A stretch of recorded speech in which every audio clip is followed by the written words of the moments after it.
Well, thank you so much for inviting me. I'm really humbled to be in such exalted company, and I'm not quite sure how I'm going to follow Mario, because that was just such an inspiring presentation.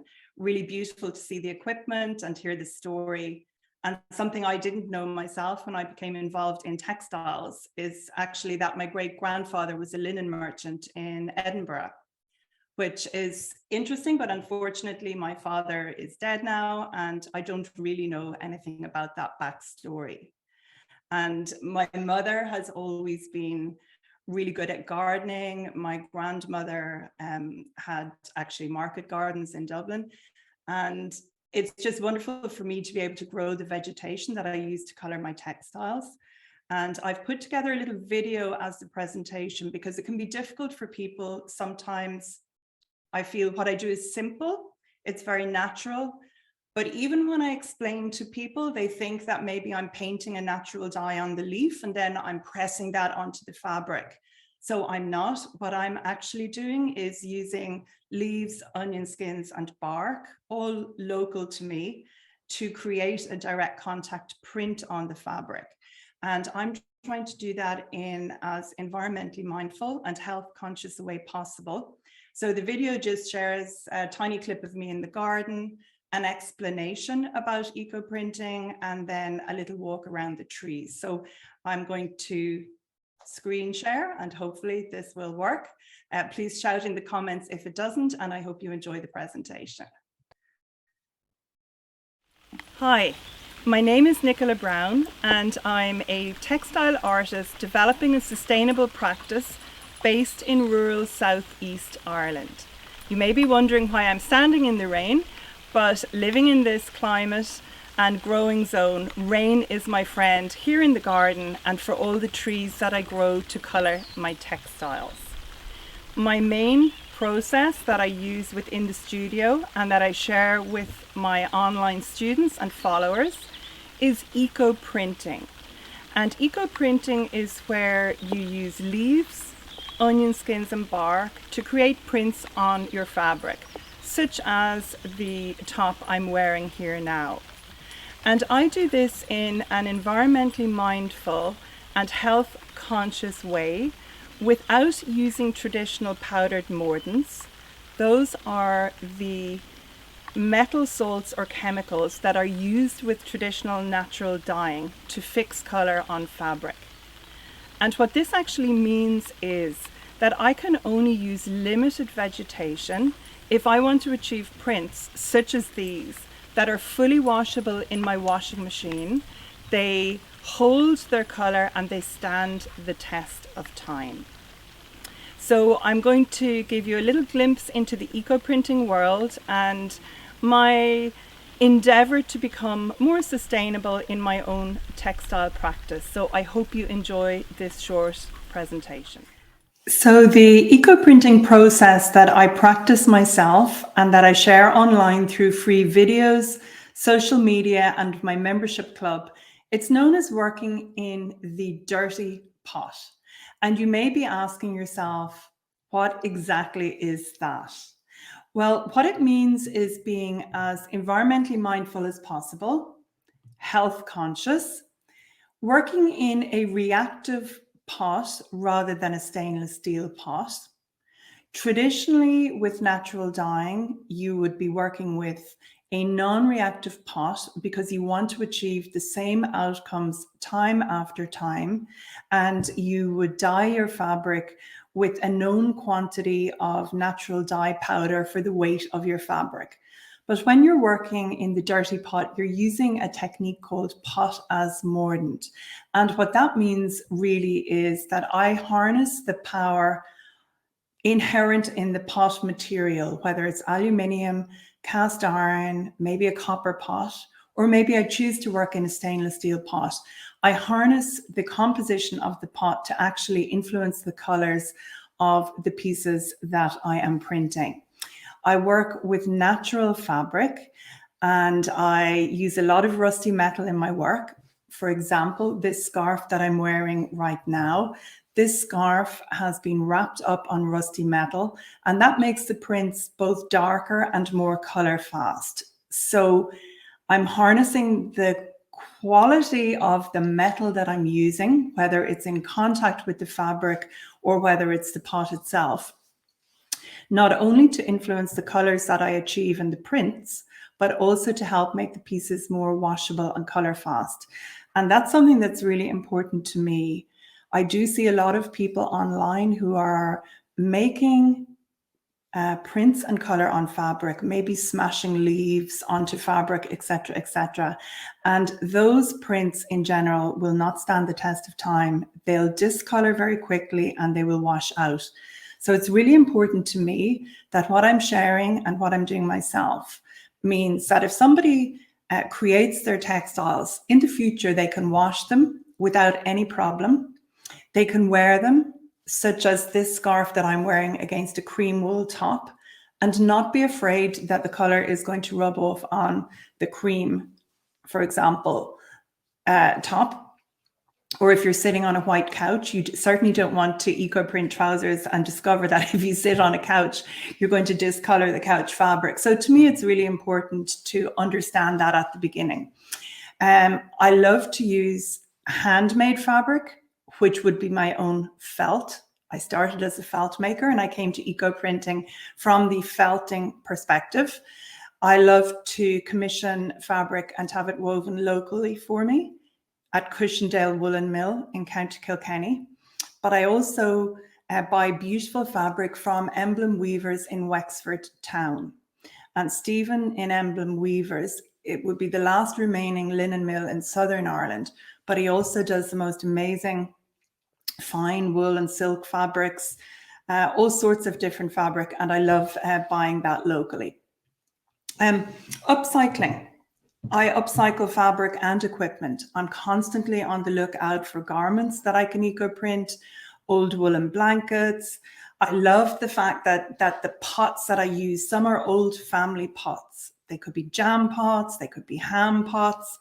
I also scour any salvage yard, any antique shop. If I'm in France, brocante, I'm always on the lookout for super pots that I can either use to process my bundles in, cast iron skillets that I can create something called rust water in, or just beautiful pots that I can store vegetation in. So it's really nice to be able to use these things from the past and bring them forward and continue to use them.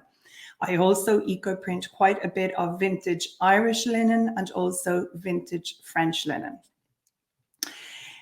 Being mindful of the environment, I use my pot liquid month after month after month. And the longer I use the same liquid in a pot and I continue to process for, the richer and deeper the background color of my textiles. I would say that eco-printing without traditional powdered mordants is not a technique for people who want to be super precise and get the same result time after time. For me, one of the beauties of the method as well is that as the seasons change or as the weather conditions change, for example, after heavy rain, the plants that I'm using actually then release slightly different, subtle differences in color. So for example, one of my trees, it's a eucalyptus archery or cider gum that I grow in the garden.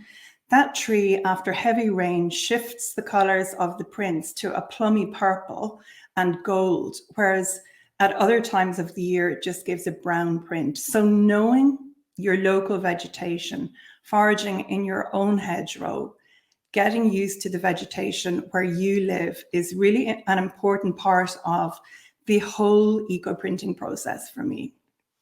And I also don't put plastic in my pot. Many eco-printers do, whether it's cling film or whether it's plastic tubes to roll their pieces up on. I don't do that. I try and replace plastic wherever possible in my textile practice with waxed paper or some alternative. I've tried various different things, but waxed paper works really well. And I'm also mindful of energy consumption. I wouldn't just process one bundle at a time. I would always make sure I had a few so that whatever heat source I'm using, I'm making the most use out of that energy. And also, rather than driving for hours to collect specific leaves, I like to work with what's on my own property and here around me in rural County Carlow. So the bare essentials that you need for eco-printing are a pot, a heat source, you need vegetation, you need your fabric, and you need tying material. And it's easier to start printing on protein-based fabric. That would be something such as wool, silk, mohair, yak, etc., etc. And I'm going to share a few just images with you here now of the actual eco-printing process so that you can see exactly what it is that I do. And this here is a sample of my handmade felt. And for this piece, I'm sprinkling a little bit of black tea on top of onion skins. I cannot recommend enough that everybody who chooses to work without the powdered mordants starts with onion skins, that papery outside bit of the onion skin. I folded the felt up that center line, and then I added a few fresh sycamore leaves and blackberry leaves and one rose leaf onto this side. And I rolled this particular piece up on a copper pipe. So I can choose to roll it with no pipe. I can choose to roll it with a cast iron pipe or copper or maybe a wooden dowel. Each will give a different effect. And you're going to see when I open the piece afterwards how the copper has modified the fabric where it has been in direct contact. As I roll up, I stretch to make sure it's really tight. I tie very tightly, and then the bundle has gone into an aluminium pot for just over 2 hours. There are different times that each sort of vegetation requires, but for soft vegetation, between 2 and 2.5 hours is the optimum. And now I'm unrolling the bundle, and that golden stripe along the edge nearest the copper pipe, that's where the pipe has modified the fabric. At this stage, people may be forgiven for thinking it looks a little bit dirty, but here is the fabric after it has been washed out and ironed. And the reason that there is a shimmer on this side of the fabric here is because I chose to use cellulose embellishing fibers when I was making my felt. So cellulose does not take the natural dye as easily without powdered mordants. Therefore, it shimmers more on the surface of the finished felt. So this is the onion skin side. And this is the other side, the matte side of the felt with no embellishing fibers. And you can see the beautiful prints here on this side. So at the bottom right, the portion that was under the copper pipe, that's modified with the pipe, and those prints are rose prints. Then there is some blackberry.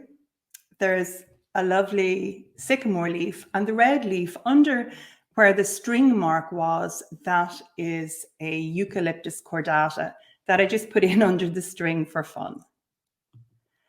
And it is also possible to eco-print cellulose fabric, giving it something called a rust water dip.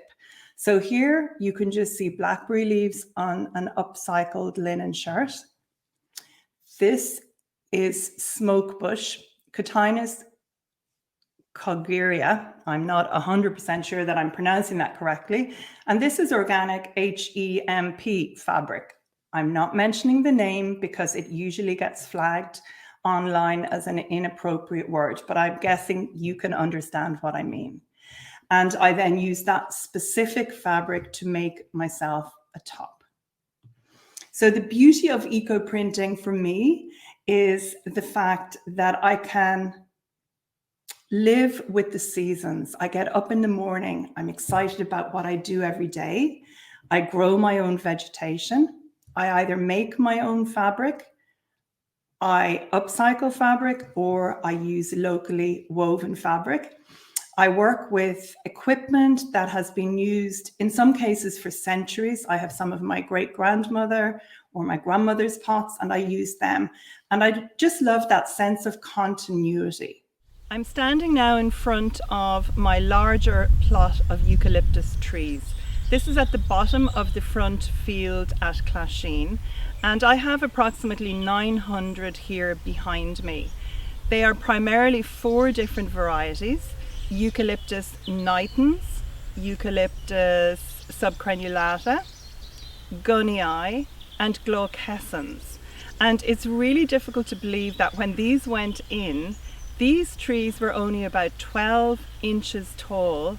They went in the spring, the early summer of 2018. So after only 4 seasons growing here at Clasheen, they are absolutely towering over me.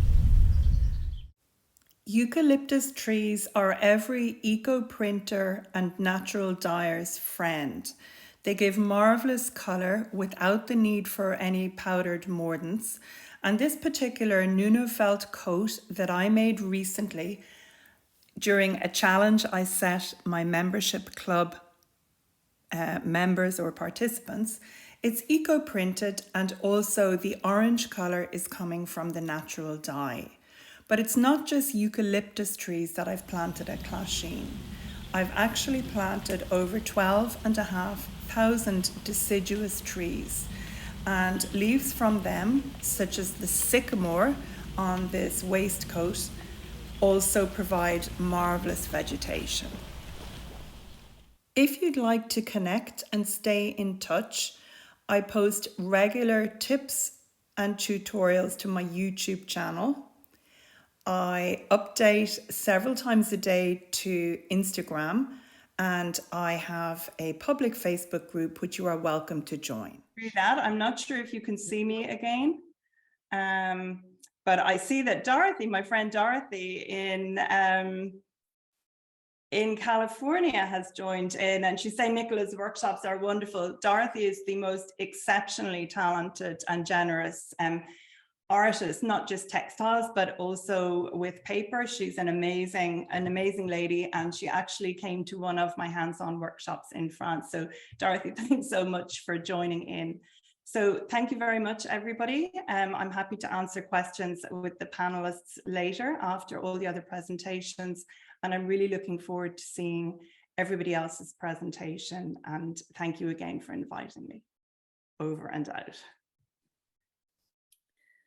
That was wonderful. Thank you so much, Nicola. That was really, well, for me also a very an education in how you're printing. It's really stunning. And you know, you grew planted all those beautiful trees. It's incredible. Well, I've always wanted to plant a lot of trees, and I just happened to be lucky enough to be in a position to do that. And then unfortunately, at the beginning, I had planted many ash trees because that was what the Department of Agriculture gave me permission to plant, and they succumbed to a virus. So ultimately, I was able to plant mixed species broadleaves and over 900 eucalyptus, and they give many different colors. So it's just, I live my dream really, and I just love sharing what I do with others. So yeah. Well, I love the fact that you said in your presentation that you live with the seasons. Like, how beautiful, like you live and work with the seasons. And Lee, I know Lee is the textile expert here. I'm sure, Lee, you have some comments for Nicola.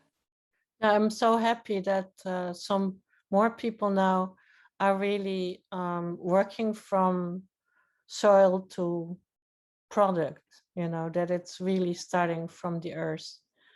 And that the trees actually, you know, make your patterns and design your patterns and draw your patterns and draw you in. And so you're only half responsible for the result, because you know, they do their best also, which is so wonderful, right?